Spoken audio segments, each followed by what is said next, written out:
Hi, I'm Coach Cane from Straight Blast Gym, Portland, Oregon. This is Assistant Coach Ella. I want to look at a technique today that I saw Coach Glenn Powditch address on the SBGU forum, and he showed this real small clip of bottom position where he did something called shortening one side of the body.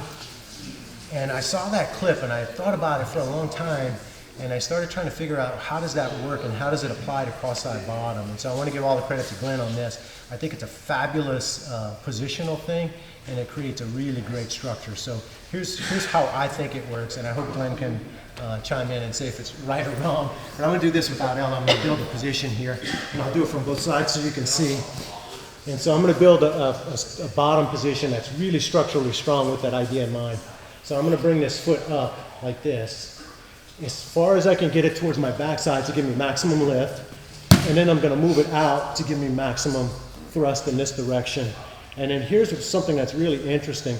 Normally what I would do from here to get up on my side is roll forward and come up to that position. And I think that's not the most structurally sound position to build, the roll up. So instead of rolling up, I'm actually going to bring my shoulders back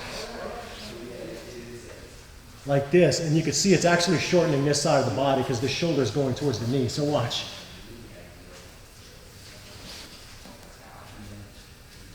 Like that. And it builds this beautiful arch in the spine, which becomes structurally strong. So my spine gets activated in a way that it creates this link that goes all the way to the head in a way that doesn't happen when I just go up here. And so 1, 2, 3, like this, here. And then when I get here, Ella can come and just push on my shoulder here. And more importantly, I can do it to Ella's, and she'll be able to roll that with, yeah. And you can see, can you see this beautiful curve going here? This arm's going to be here, this arm's going to be here, and I can shove on it. And I can push really hard, I'm not getting her flat. And she's not using a lot of energy. Now if she does the traditional way where her back is straight, go and do the other way. Yeah, this is the traditional way. She's still got a good kickstand here. She's still up on her side. But she's going to be much easier to roll flat. And so I thought that was really interesting how that worked. And so from there, I'll real quickly show how I might defend cross sides from there. This material comes from Coach Matt, a little bit from Coach Amanda and Stephen Whittier and some other folks. And I don't want to make believe that I invented any of it. So I'm just putting it all together in a way that makes sense for me. So I'm going to have Ella lay across sides and put her hands across my body for now.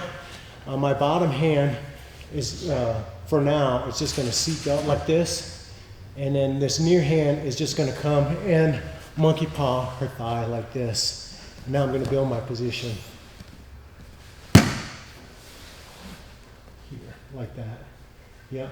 And so now if Ella tries to flatten me out, switch sides. So here it is here. And so she tries to flatten me out. It's going to be really hard.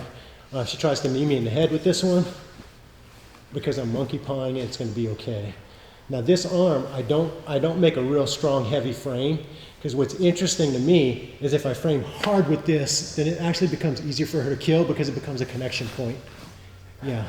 If instead I keep a loose monkey paw on it, when she tries to kill it, yeah, it's going to be a little bit easier for me to surf and survive that. And so this prevents her from hitting me in the head. Now when her arm's on the far side, I'm going to control this arm with the back of my head. And so she's on this side working stuff, so my head's going to lift off the mat, and the back of my head's going to come back here like that. And so if she tries to elbow me in the head here, not going to get it. She tries to bring her hand back on the near side, it's going to be more difficult there. And so I'm preventing her knee here. She tries to knee me. Yep. And then if she tries to elbow me in the back of the head, there, like that. Now if she does beat me and gets her hand back on the near side, I immediately cup it, like this. There it is. So when her hand's on the near side like this, I have to cup it, and then my head goes back down to the mat here. and I'll show you why.